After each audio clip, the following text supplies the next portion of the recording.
আজ আমরা কংগ্রুয়েন্স operation on a matrix ব্যাপারটা বোঝার চেষ্টা করব।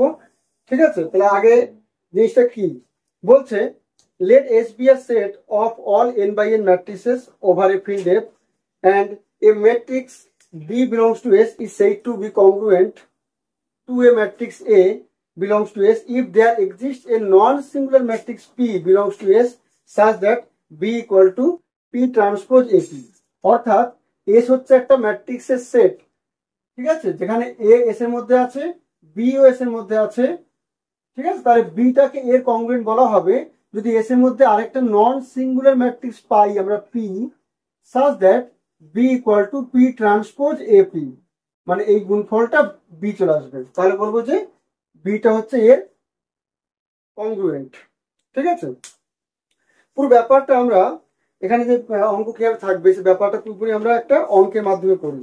আর খেয়াল রাখবে এখানে কিন্তু কংগ্রুয়েন্ট অপারেশন কিন্তু একমাত্র সিমেট্রিক ম্যাট্রিক্সের উপরই করা যায়। ঠিক আছে, সিমেট্রিক ম্যাট্রিক্স ছাড়া কিন্তু কংগ্রুয়েন্ট অপারেশন হয় না। আর আমরা যে আগের ক্লাসে রো রেডিউসড ইকুয়েশন ফর্ম করতে গিয়ে যে রো অপারেশন কলাম অপারেশন করেছিলাম ওই অপারেশন করবো এখানে। খালি তফাৎটা কি, এখানে আমরা যে কাজটা রোতে করব সঙ্গে সঙ্গে সেই কাজটাই আবার কলামে করতে হবে, এটাই তফাৎ, আর কোনো তফাৎ নেই। এখানে আমাদের নর্মাল ফর্ম বার করতে বলতে পারে, আমরা একটা অঙ্ক দিয়ে বলছি। এখানে বলছে obtain the normal form under congruence and find the rank and signature of the symmetric matrices। Rank signature এগুলো কি আমরা অঙ্ক করতে গিয়ে বলে দিচ্ছি। ঠিক আছে, একটা এক্সাম্পল দিয়ে করছি। তো এখানে বলছে a ইকুয়াল টু বলে দিয়েছে 2 4 3 4 6 3 3 3 1 এটা বলে দিয়েছে। তাহলে এটা কি করতে বলছে, obtain the normal form।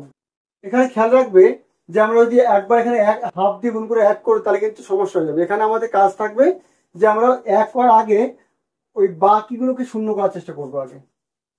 ঠিক আছে, তাহলে আমাদের ব্যাপারটা ঠিকঠাক হবে।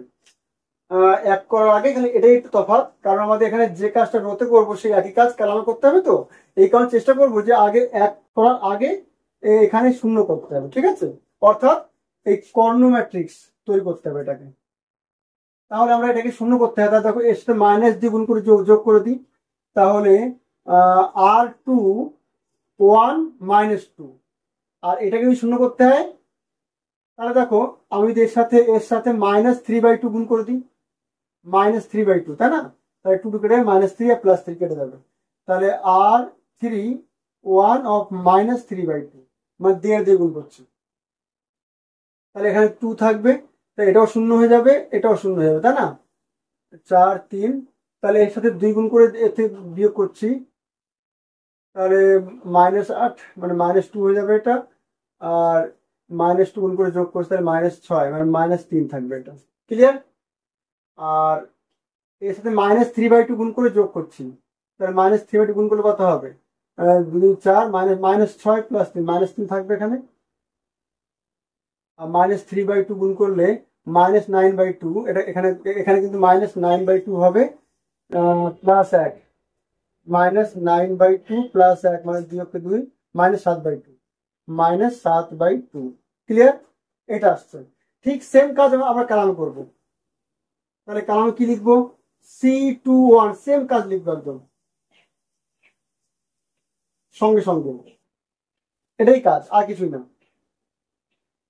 তাহলে চোখ বুঝে আমাদের, তাহলে এবার এই দু তাহলে শূন্য হয়ে যাবে,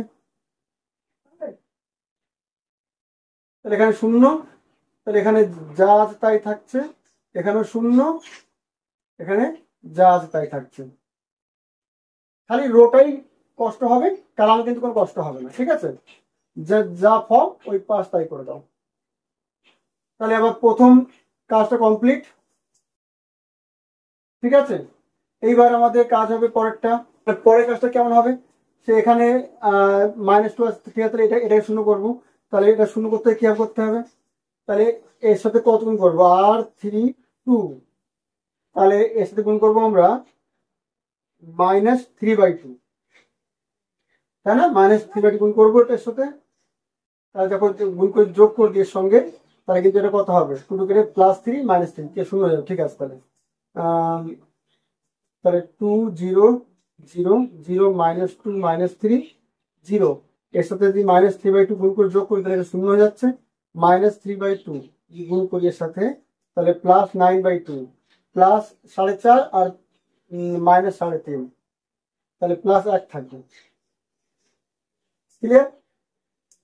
ঠিক সেম কাজ কালামে C32 -3/2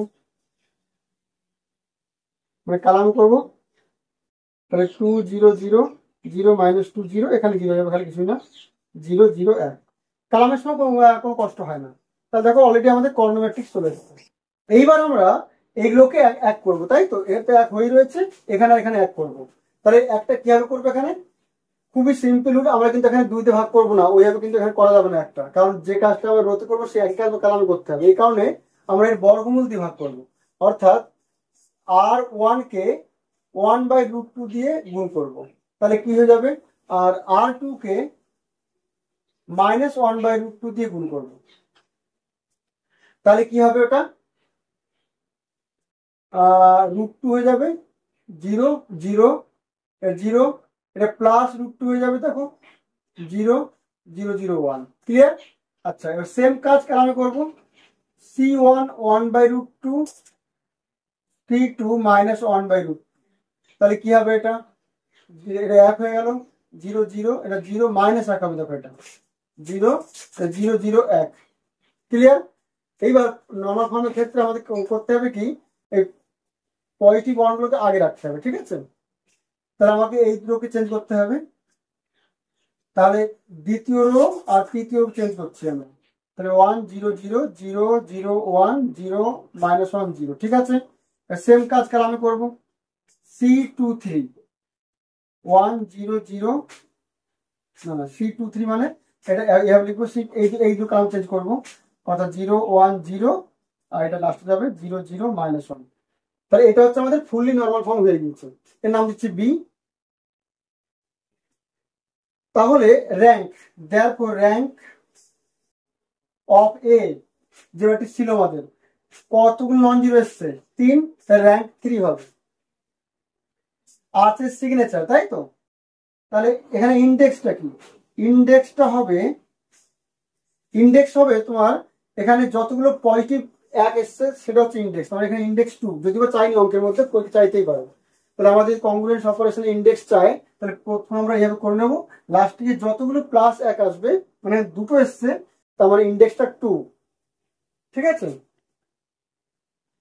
আর সিগনেচারটা কি? সিগনেচারটা হবে,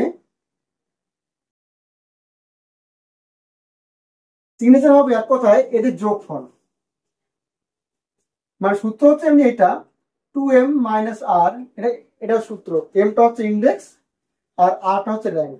তাহলে ইন্ডেক্স 2 আছে, তাই 2 × 4, 2 × 2 -3 মানে 1 চলে আসছে। তাহলে এটা হচ্ছে আমাদের সিগনেচার। আমরা যদি একবারে সিগনেচার বার করি তাহলে আমাদের প্রথমে এম বার করতে হবে, মানে ইন্ডেক্স 2, মানে এম হচ্ছে 2, আর র্যাঙ্ক মানে আর হচ্ছে, মানে এটা হচ্ছে আমাদের আর, ঠিক আছে? র্যাঙ্ককে আমরা আর দিয়ে লিখি, আর ইন্ডেক্সকে আমরা এম দিয়ে লিখি। তাহলে এম হচ্ছে 2 আর র্যাঙ্ক হচ্ছে 3, তাহলে সিগনেচার হবে 2m - r, অর্থাৎ 4 - 3 মানে এখানে 1 এসছে। আর যে আমরা একদম সিম্পলি মনে রাখি যে সিগনেচার কিভাবে বার করবো, জাস্ট এই +1 আর এই মাইনাস সবাইকে যোগ করে দাও, এই 3টেকেই যোগ করে দাও, তাহলে 1 + 1 - 1 মানে 1 আসছে। সিগনেচার হচ্ছে সবাইকে যোগ করে দিতে এখানে, আর সূত্রে করলে এই সূত্র হচ্ছে আমাদের সিগনেচার সূত্র, ঠিক আছে? তো এই হচ্ছে আমাদের কংগ্রুয়েন্স অপারেশন।